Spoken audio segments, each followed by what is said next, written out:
Nakita ko po siya sa isang post sa Facebook, tapos po nag-ask po ako sa chairman namin. Pero chinat po ako nun, tapos sabi po, tawag doon, yun pa, kasama daw po ako, tapos yun po, binigay po sa amin yung mga list ng requirements na kailangan ipasa. Kulang po kami financially po talaga, kasi yung baon po namin na binibigay ng father ko, lahat po kasi kami nasa college na. Si Papa din po, tawag doon, Lalamove driver po. Minsan, hindi po siya nakakabiyahe kasi sobrang init po. Very grateful po and thankful po, lalo na po kay President BBM po. Kasi sobrang helpful po nung 20K na ibibigay sa amin.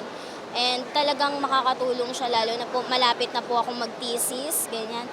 Bali po una po, yung chairman po namin is in-announce po sa barangay na yung mga incoming fourth year po this June or this school year po is may chance po na makatanggap dito sa sa program ng government natin na ito nga pong presidential scholars po.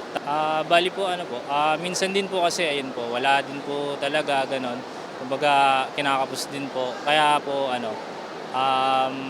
isa po sa mga hirap din yun na dinadanas po namin at saka po para po sa akin malaki po itong tulong na to na mabibigay po sa akin kasi po unang-una hindi na po ako makasagabal pa sa parang gastusin po ng magulang ko. Kumbaga ito pong makukuha kong pera po rito.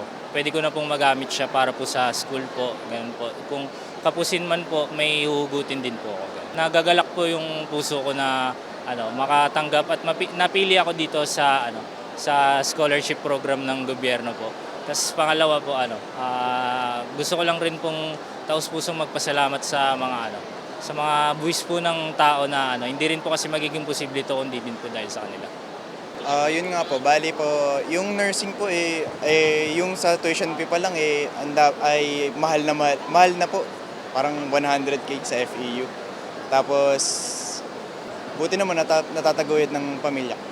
Matutulungan po ako ng sobra dito kasi mas mababawasan po yung gastos sa lalo na nursing, madaming gamit na kailangan. Nakakatuwa, una syempre nakaka-overwhelm, nakakatuwa dahil isa ho kami sa napili bilang isang presidential scholar na talagang napakalaking tulong po na ito at syempre isa ito sa magiging pagdagdag motivation sa amin para mas lalo pa namin galingan ang aming pag-aaral dahil andyan ang national government and local government na sumusuporta po sa mga scholar ng bayan. Napakalaking tulong po ito dahil magagamit po namin po ito for transportation, for food, ganyan. At sa mga pangbili-bili po namin ng books, especially ang UDM po ay nagbibigay po sila ng mga pinapabili po ng mga libro na kung saan magkano rin ang isa may 1,000 din na malaking tulong ito na magamit, especially papasok din yung mga pagbili ng school supplies and mga uniform. Malaking tulong kaya talagang mula nung nabalitaan namin na bumaba sa aming barangay yan ang programa ni PBBM, talagang sa totoo lang gusto namin lahat mabigyan pero limitado, pero siguro sa susunod na panahon mabibigyan lahat ni Pangulong BBM. Thank you so much po, Pangulong BBM. Super helpful po nung 20K na ibibigay niyo para sa amin pong mga incoming fourth year and graduating na po, tas lalo na po magtitesis. To Mr. President po, I commend you po dahil po isa po itong magandang step para tulungan lahat ng mga college students, hindi lang po dito sa Maynila kundi po sa buong Pilipinas. Tsaka salamat po sa mga taxpayers po natin dito sa Philippines. Dahil po sa inyo hindi rin po magiging posible itong programa na to ng gobyerno.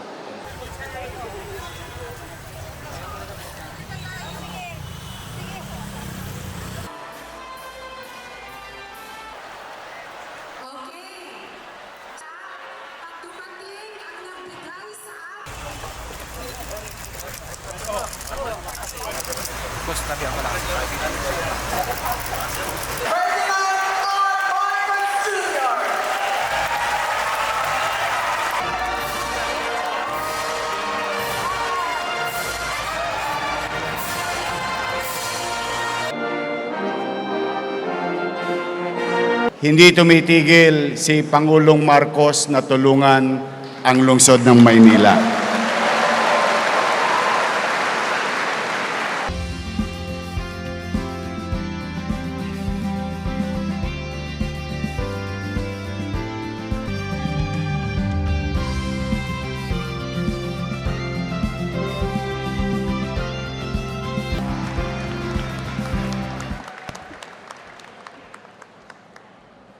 Ito po, ang nakita ninyo, namigay po tayo ng mga cheque na para sa mga scholar natin. Kaya, yung 100,000, hinati sa 5, dahil mamimili ng tigli-5 scholar ang bawat barangay.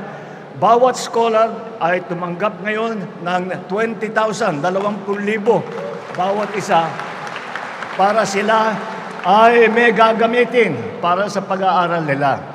Dahil po, alam naman po natin na pagka nakapagtapos, may hawak na diploma, may hawak na certificate, ang isang tao, ay mas maganda ang kanyang kinabukasan.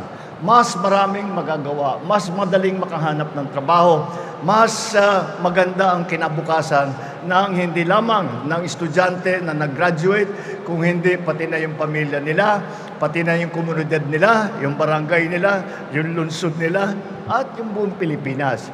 Ito po ay ginawa natin hindi lamang po dito sa Maynila, ginawa po natin ito sa buong Pilipinas. At yung yaman na yan, yung yaman na binigay sa inyo ng edukasyon, ito po ay yaman na hindi na maaring makuha sa inyo. Nasa sa inyo na yan habang buhay. Bakit magiging mahalaga para sa isang bansa ang maraming nagtapos na mga kabataan? Darating ang araw na kami, na mga liderato ngayon, matatapos na ang aming mga termino, matatanda na kami, magre-retire na kami. Kayo naman ang titignan ng ating bansa na mamuno. Kayo naman ang magiging leader. Kayo na ang gagawa ng mga mabibigat na desisyon. Kaya kailangan ay handa kayo at alam na ninyo ang gagawin. Pagsipagan ninyo ito at magkikita ulit tayo kapag may hawak na kayong mga diploma.